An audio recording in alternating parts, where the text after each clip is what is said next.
to be able to use throughout my vlogs.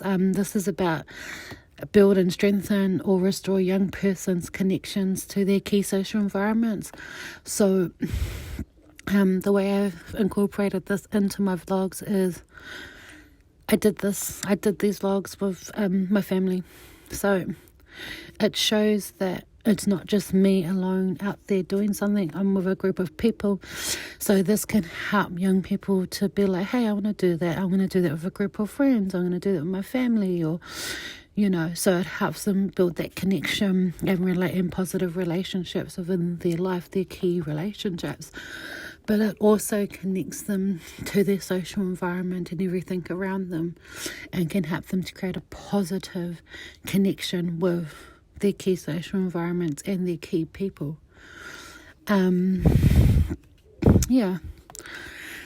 Building quality relationships is another competency that I try to use throughout my vlogs. This is really hard because I wasn't working directly with young people, obviously, due to COVID. So, it's a far stretch, but I've managed to incorporate it in a way that in the first vlog, well, not the first vlog, my introduction vlog, I actually talk about myself, who I am. I do my pepeha and explain what I'm doing, so that can help to almost give the illusion like my viewers know me because I've talked about myself and they know my voice. And then each vlog after that, I've offered a little bit more of myself by telling stories and doing voice overrides on the vlogs. So it's not much, but it can be incorporated more, which I think I will do in my next few vlogs that I'm doing. I'll just offer a little bit more about me to help build that relationship with my audience. The next competency is young people are safe. So this is to ensure the safety of young people. This is a very broad competency, this one, and it means a whole lot of things, about keeping young people safe. You have to keep them safe in all aspects of life. It's not just, about immediate danger. It's about all types of danger, or all types of unsafe environments that these young people may be a part of, and helping to keep them safe, but also keeping yourself safe as a youth worker. You have to have boundaries in place so that, you can each build a relationship, so you can make sure that both people are safe within the relationship. This was demonstrated throughout my first vlog, and I've put safety warnings throughout the vlog around fires and lighting fires, safety warnings about when to light fires and not to light fires during high risk seasons. Always put out fires, demonstrating the use of longer sticks when roasting marshmallows on fires. So there is a lot of safety messages in there about adult supervision and just being really careful when using fire. So that's how I've kept young people safe throughout this vlog process. So the next one, I didn't really get too much into this in my reflection or during my professional conversation, anything like that, but it was the facilitate youth participation. So this is about actively engages and empowers young people. So after I had my professional conversation with my lecturer Ro and my supervisor Leon, Ro asked me to make a connection, I think it was with quality relationships. Building connectiveness, and how I could incorporate that more. And the way that I did it, I looked at some different models. I looked at the ecological model, and I looked at the Whanawhale model, Te Whare Tapawhā, obviously. But the one that I landed on was Heart's Ladder. And there was one, I think it was rank 7, or might be just under that. And it was just about how the adult is still doing it, but young people initiate it.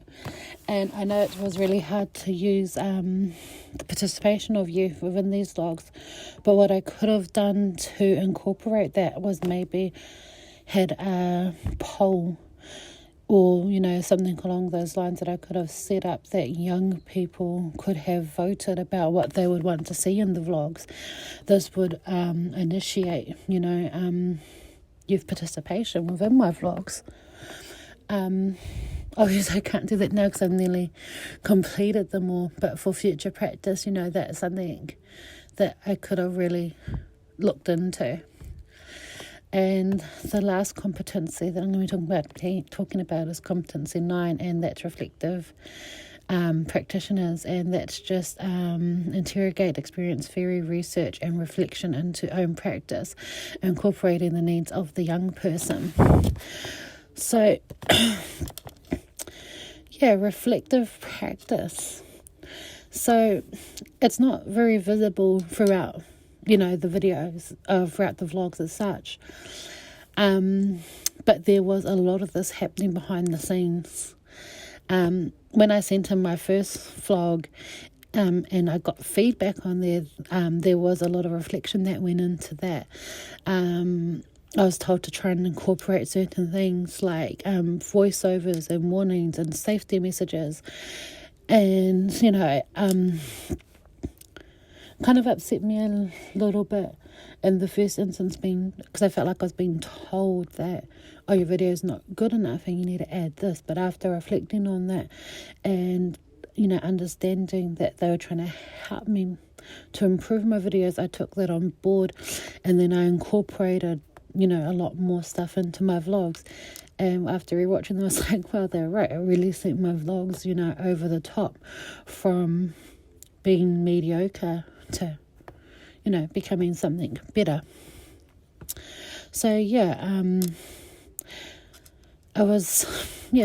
reflection was going on. So that's just one example of what reflective practice is. But there was a lot of this always happening and behind the scenes, and there's a lot of thought that went into each vlog. So in saying that, that's all the competencies, that's all 9 competencies that I've touched on. And I think throughout this vlog I've talked about ethical dilemmas and safety issues, cultural issues, but just to retouch base on that quickly, I had an ethical dilemma about, there was a scene where I was gutting a fish, and I had forgotten or not thought about putting like a disclaimer to say graphic images in this video, which would have really helped.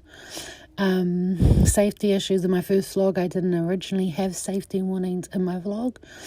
After reflection, I ended up putting these safety messages in. And culture issues, I also talked about that in regards to bicultural relationships and the Te Ao Māori lens, about how I was getting a fish with no regard to how other people in New Zealand, or Māori and non-Māori, how they may feel about that, and how it could have created a negative portrait of how, Māori people are, which is not right. So moving forward, I'm going to be taking all that into account. I'm going to be, trying to rectify that mistake throughout my next couple of vlogs. So moving forward, I think that I have a very positive attitude towards this, and the vlogs overall are a success in my, from my standard. It's something I've never done before, and I think, from the standard that I was expecting to do, and the standard that I have presented is pretty good overall. There are a few glitches along the way, but overall I think I've done a pretty good job. So something that I've just learnt from this process is youth work isn't always about working directly with youth. There are lots of ways that you can connect with youth and work with them that doesn't require you to be there. A lot of youth's time is spent in a virtual reality. They're always on YouTube and Facebook and Snapchat and Instagram, and they have the world at their fingertips. It's different from when I was growing up and we barely had dial-up internet. So I think these vlogs is a good skill that I can take moving forward, because it can help me connect virtually with these young people in a positive way. So I think I will take this into my future practice.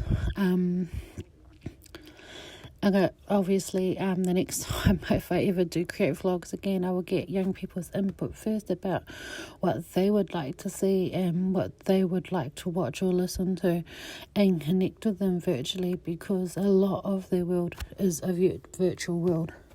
So yeah, going forward, it's been a really good experience. I've taken away a lot of new skills, and I've learned a lot over the last few months while doing this. So yeah, thank you.